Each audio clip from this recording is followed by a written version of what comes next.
go public and talk about the information, but the last to really publish it. Mm. And, so there was a lot of research out there already existing on the history of Christmas being a derivative of ancient Siberian and Norse shamanism. Yeah. And, some of the obvious symbols that we have for Christmas being related to shamanism is the Christmas tree, and where the bright red and white Amanita muscaria mushroom grows. It only grows under coniferous trees like the pine and other trees like the birch.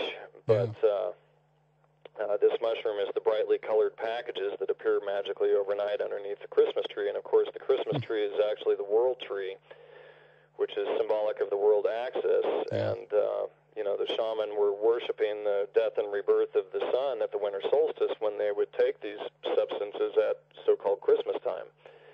Mm. And, so the tree contained the brightly colored packages that would appear overnight that the shaman would eat. And, of course, we have the mythology like the Norse Odin and the goats pulling his chariot, just like Santa Claus and the flying reindeer. Yeah. It's very well documented that Siberian shaman are reindeer herders, and reindeer's favorite food happens to be the Amanita muscaria mushroom.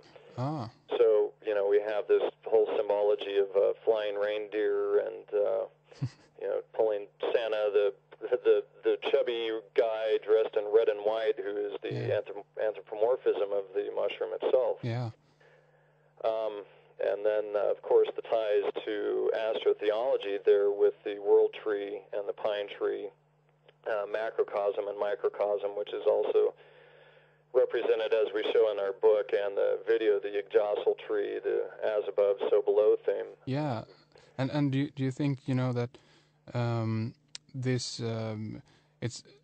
concept of as above, so below, it's like a mirror of the things above repeat itself below on our surface, so to speak, on Earth, and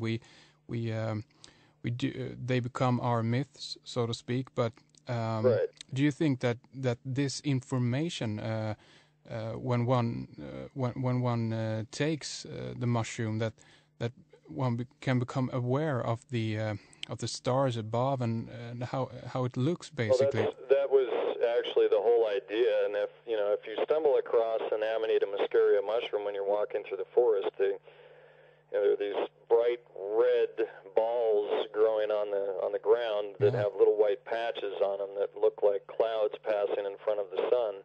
Yeah. And when you spot these mushrooms in the forest, they look like God's sun, the sun in the sky on Earth. Yeah.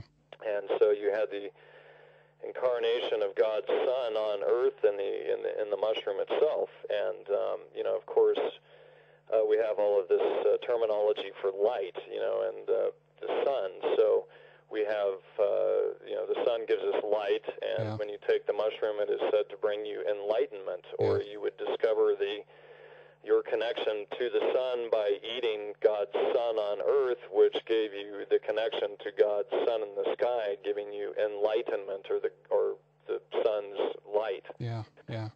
So there is definitely a tie there between the symbology of entheogens, and I didn't go into the fertility aspects of sun worship and entheogen use. Basically, the sun was considered a mighty phallic in the sky, and the womb of the earth was the great mother's womb, and as rain fell, it would impregnate the womb of the mother earth, bringing all life. And many cultures believed that the plants that were endowed with the most of God's semen, the sun god, those plants became the entheogens, or the ones that were psychedelic, the ones that provided the knowledge or the enlightenment, so they had more of God's seed.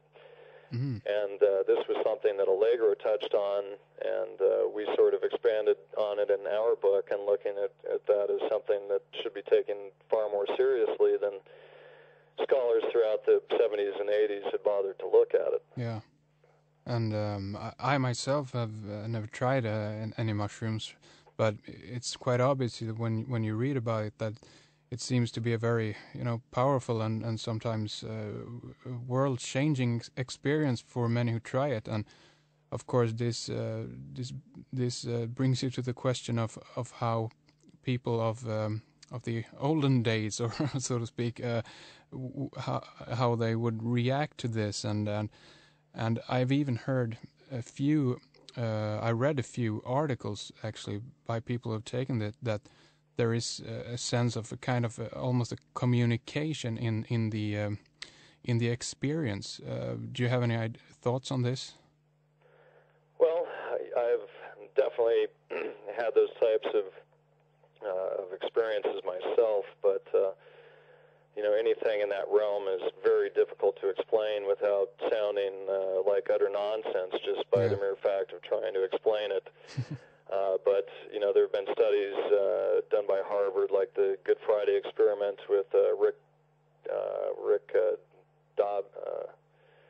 Doblin, I believe was who did that study, and found that there was definitely some reason to consider that there were some boundary dissolving events happening there that were suggestive of telepathy and things like that. And I've had many so-called experiences, and that all people involved were also able to consider and verify without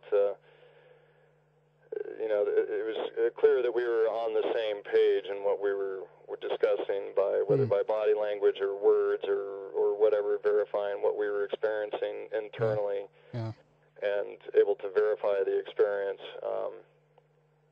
So I'm, a lot of people like to broad brushly dismiss the notion of these things as just hallucination, but I think these types of experiences move it well beyond possible mere hallucination. And something that really needs to be looked at more seriously. And I think it's kind of arrogant of our society, because if we look at all the millions of people and cultures throughout the world, throughout time, who've used these things and have used them for spiritual purposes, etc., to just miss it as hallucination, I think, is very arrogant on our culture's part. Is that we're above all of these other cultures. They were poor, ignorant fools that didn't know a hallucination when they saw one. But at the same time, all of the people that propose that sort of hypothesis have generally never experienced the full-blown experience that is brought on by various entheogens. Yeah. Why do you? Do you have any ideas why you think that it has been so ferociously suppressed, this knowledge? Well, you can speculate about a lot of different things about it, but I think when it comes down to it, it comes to greed and people wanting to suppress and control other people, which was why the Catholic Church was created. And my feeling, religion in general is very suppressive and controlling, meant to suppress the mind of man unless they can learn the patterns within religion and really begin to study and break out and see the overlapping patterns and similarities in all religions. Then I really think they're a suppressive dogma. Yeah. But I would just, in a simple term, I would probably just have to say greed. Wanting to control the knowledge for oneself or for financial material means. Yeah, and does this apply to the use of industrial hemp also, you think? Yeah, I think it does, definitely. And if you look at industrial hemp, it was broadly used up until the 1920s and 1930s when Harry J. Anslinger started a propaganda campaign against industrial hemp. Yeah. That was competing against his interests in DuPont Company.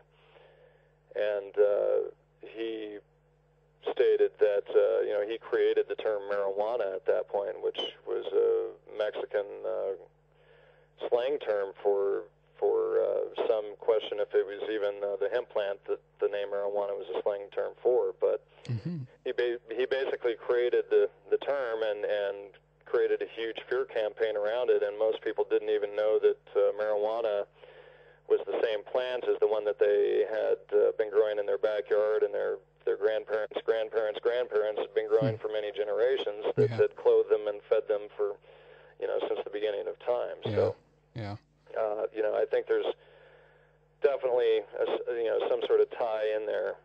Whenever drugs become involved, there becomes an instant pharmacratic inquisition, as we call the movie, which is,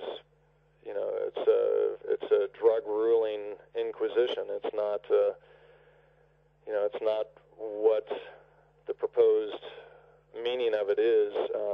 Like the war on drugs, and drugs are dangerous, and they're here to protect us from the evils of drugs. If you study drugs, just about all of them, except for maybe Datura and a handful of others, are far safer than alcohol or tobacco or any of the accepted drugs. In fact, marijuana and mushrooms are the two safest things known in all human pharmacopoeia.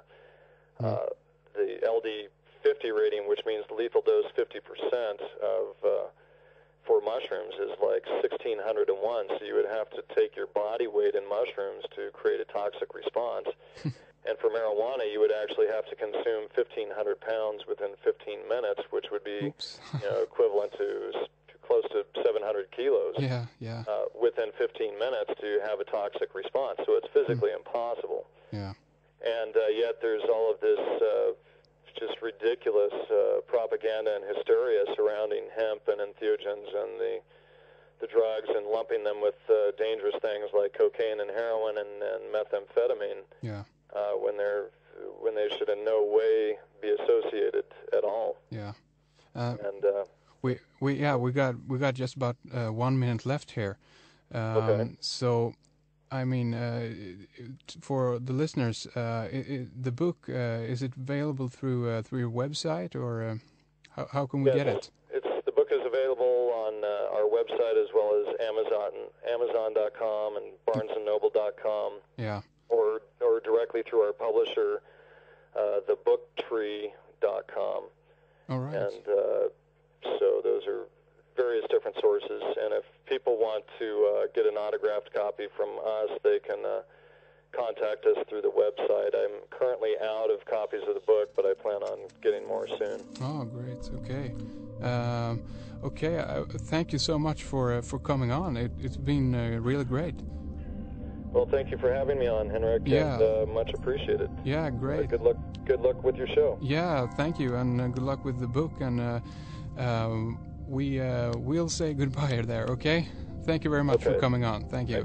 And to all my listeners out there, we will continue next week. You have been listening to Red Ice Radio. Don't forget the website, red-ice.net. Thank you very much. We'll be talking next week. Bye-bye.